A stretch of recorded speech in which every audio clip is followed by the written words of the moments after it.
جب واقعہ کربلا بیان کیا جاتا ہے تو کچھ صحابہ رسول کا تذکرہ بہت ضروری ہے. بسم اللہ. اور ہر سال عشرہ محرم میں ایک صحابی کا ضرور ذکر ہوتا ہے اور ان کا نام ہے حبیب ابن مظاہر. یہ بڑے جلیل القدر ہیں. یہ صحابی رسول بھی ہیں, امیر المؤمنین کے صحابی بھی ہیں, امام حسن کے بھی, امام حسین کے بھی. یہ بڑا رتبہ ہے ان کا. اور مولا سجاد کو بھی دیکھا کربلا میں, امام باقر علیہ السلام کو بھی دیکھا. بہت رتبہ ان کا. حضرت حبیب ابن مظاہر الاسدی, بنی اسد کے سرداروں میں سے تھے. جو قبیلہ ہے نا بنی اسد, اسدی تھے, یعنی بنی اسد سے تھے. اور وقت زیادہ نہیں کہ تفسیر میں جاؤں, لیکن ان کی تعریف میں آیا ہے کہ اللہ اللہ حبیب کھانا یختم القرآن بلیلہ واحدہ, ایک رات میں, ہر رات میں قرآن ختم کرتے تھے. عابد و زاہد, لیکن عاشق حسین ابن علی. اور ان کے لیے بہت زیادہ روایات ہیں, کیوں وقت نہیں ہے. بس اس سے بڑی کیا فضیلت ہوگی کہ ان ہستیوں میں سے ہیں جنہیں مولا حسین نے خط لکھ کے بلایا ہے. اس سے بڑا کیا رتبہ ہوگا. دیکھیں آج ہم سب کہتے ہیں زیارت میں کیا پڑھتے ہیں, چھٹے امام کے جملے پڑھتے ہیں, یا لیتنی کنت معک, اے حسین, اے کاش میں آپ کے ساتھ ہوتا. یہی کہتے ہیں, اے کاش ہم کربلا میں ہوتے, ہم اپنی جانیں قربان کر دیتے. لیکن کچھ ایسے ہیں جنہیں حسین خط لکھ کے بلا رہے ہیں. اللہ اکبر. اب یہ کتنا بڑا رتبہ ہے. میں جب سوچتا ہوں تو یقین مانیے کہ جناب حبیب کی فضیلت بہت زیادہ ہے. بس میں زیادہ وقت نہیں لوں گا. جناب حبیب, بڑا پرسکون وقت تھا کوفے میں. جناب حبیب اپنے گھر میں دسترخوان پہ بیٹھے تھے, دسترخوان بچھا ہوا تھا, اور آپ کی زوجہ نے آپ کے لیے کھانا لگایا تھا, اور جناب حبیب رزق پہ بیٹھے تھے. پہلا لقمہ اٹھایا تھا. مولا نے جب 7 محرم کو علم تقسیم کیے نا, تو جیسے لشکر یزید میں تھا میمنہ, میسرہ. میمنہ کہتے ہیں یعنی داہنی طرف کا جو لشکر ہوتا ہے, پھر بائیں طرف کا, پھر قلب لشکر, سپہ سالار. تو جناب سید الشہداء نے کہا کہ سپہ سالار میرے ہوں گے عباس ابن علی. میسرے کا جو علم تھا وہ دیا حضرت زہیر قین کو. کہا یہ علم باقی رہے. تو کہا مولا بڑے لوگ ہیں, بانٹ دیں. کہا نہیں, ایک مہمان آنے والا ہے, میرا ایک مہمان آ رہا ہے جو میرے جد کا بھی صحابی ہے, یہ علم اس کے لیے ہے. مولا کون ہے؟ کہا آنے والا ہے, انتظار کرو. بڑے دیکھیں کتنا رتبہ ہے کہ مولا علم بھی دے رہے ہیں ان کو. میمنے کا لشکر کا علم جناب حبیب کے ہاتھ میں تھا. تو کہا کہ بھئی, اب وہاں پہ مولا نے ایک آدمی کو, قاصد کو خط دیا. کہا کہ بھئی یہ خط کوفے پہنچا دو, یہ پتہ ہے, یہ خط ہے. خط کو بند کر دیا سیل. تو جناب حبیب اپنے دسترخوان پہ بیٹھے, بہت پرسکون وقت ہے. پہلا لقمہ اٹھایا, کھانا کھانے لگے. دروازے پہ دستک ہوئی. اب حدیث میں ہے کہ انسان جب بھی ماں باپ آئیں ان کی تعظیم میں کھڑا ہو جائے, لیکن جب رزق پہ بیٹھا ہو تو ماں باپ کے لیے بھی کھڑا نہ ہو, صرف امام وقت کے لیے. تو جیسے ہی جناب حبیب نے لقمہ اٹھایا تو دروازے پہ دستک ہوئی. تو فوراً کہا من بالباب, اٹھے نہیں. کیوں؟ کہ رزق ہے, اللہ کے رزق پہ نہیں اٹھوں گا کیونکہ مولا نے منع کیا. تو کہا من بالباب, دروازے پہ کون ہے؟ قاصد نے کہا انا برید الحسین, میں حسین کا پیغام لایا ہوں. بس یہ سننا تھا کہ حسین کا پیغام آیا ہے. کہا پروردگارہ یہ تیرا رزق ہے, لیکن وہ تیرا حجت ہے جس نے پیغام بھیجا. چوم کے فوراً لقمے کو وہیں رکھا, ننگے پاؤں ننگے سر دوڑتے ہوئے دروازے پہ آئے. اور دروازے پہ آنے کے بعد کہا کیا فرمایا میرے مولا نے؟ کہا آپ کے لیے خط دیا. خط لیا, تحریر کھولی نہیں, چوما.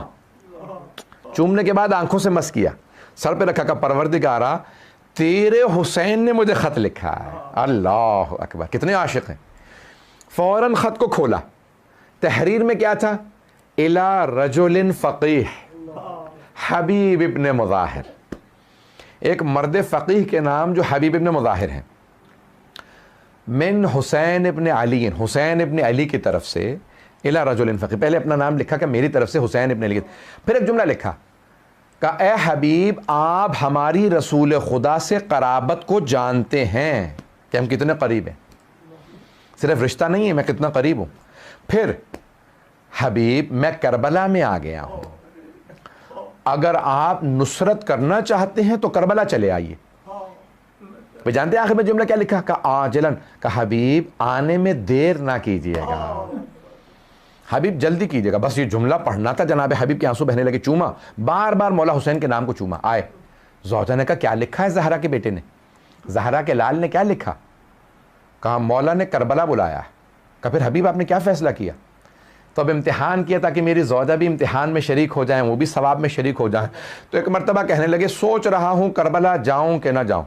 کہ حبیب زہرا کے لال نے بلایا ہے اور آپ سوچ رہے ہیں؟ حبیب اگر آپ نے نہیں جانا تو اپنی تلوار مجھے دیجئے، میں کربلا چلی جاؤں گی. کہا کنیز خدا آیا، ہو سکتا ہے مجھے زہرا کا لال بلائے میں نہ جاؤں، حبیب نہ جائے حسین کے بلانے پہ. کہا نہیں میں جاؤں گا.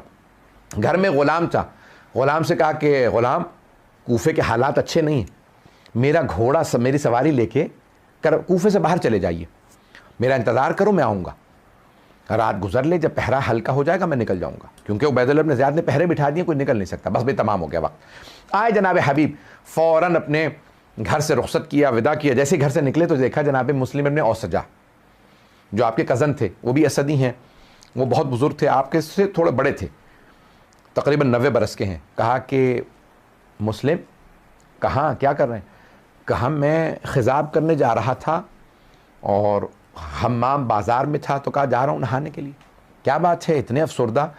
کہا حسین کربلا آ گئے ہیں. کہا حبیب آپ کو کیسے معلوم؟ کہ مولا نے مجھے خط لکھا ہے.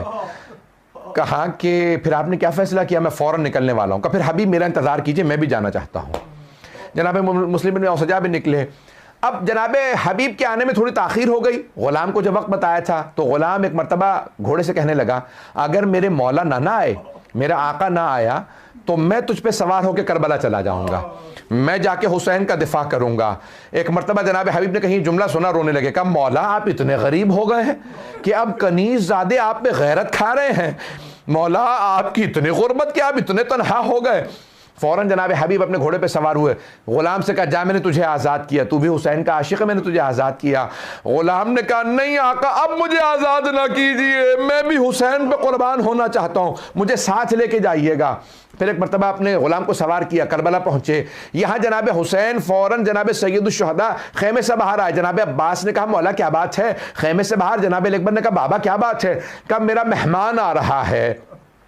جناب زینب کبریٰ نے کہا فضہ ذرا دیکھو تو صحیح کیا بات ہے، میرا بھائی استقبال کے لیے باہر گیا ہے. دیکھا جناب حبیب آ رہے ہیں، مولا کے قدموں میں گرے، مولا نے اٹھا کے سینے سے لگایا. ایک مرتبہ جناب فضہ سے جناب زینب نے جب پوچھا کہ کون آیا ہے، کہا آپ کے نانا کے صحابی، آپ کے بابا کے صحابی حبیب آئے ہیں. کہا جناب زینب نے فضہ ذرا میرے بابا کے، میرے نانا کے، میرے جد کے صحابی کو میرا سلام کہہ دو. ایک مرتبہ جناب حبیب نے کہا مولا اتنی غربت آ گئی، بہنوں کو ساتھ لے آئے.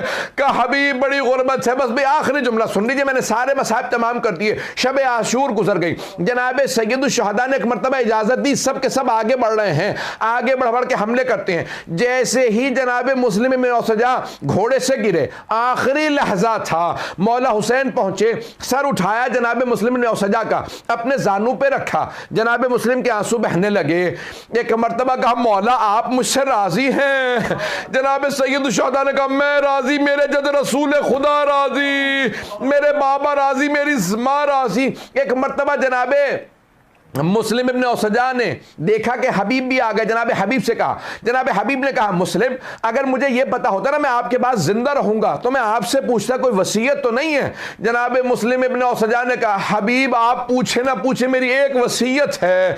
کہا مسلم کیا وصیت ہے؟ کہا اوصی کا بہذا، حبیب حسین کو تنہا نہ چھوڑیے گا، حسین اکیلے رہ گئے. جناب حبیب نے کہا مسلم ایسی وصیت کی ضرورت نہیں، ہم جان دے سکتے ہیں، زہرا کے لال کو تنہا نہیں چھوڑ سکتے. الا لعنت اللہ علی القوم الظالمین وسیعلم الذین ظلموا ای منقلب ینقلبون. پروردگارا تجھے واسطہ اپنے عزت و جلال کا ہم سب کی عاقبت بخیر فرما. ہم سب کو امام زمانہ کا ظہور دیکھنا نصیب فرما، دشمنان اہل بیت کو نیست و نابود فرما، داعش و طالبان کو غارت فرما، پروردگارہ مؤمنین کی حفاظت فرما، بے اولادوں کو اولاد عنایت فرما، اولاد والوں کی اولاد کو نیک و صالح بنا، کرونا وائرس کا خاتمہ فرما، ہمارے مقامات مقدسہ کی حفاظت فرما۔ ربنا تقبل منا انک انت السمیع العلیم بحق محمد وآلہ الطیبین الطاہرین المعصومین۔ ماتم حسین یا حسین یا حسین۔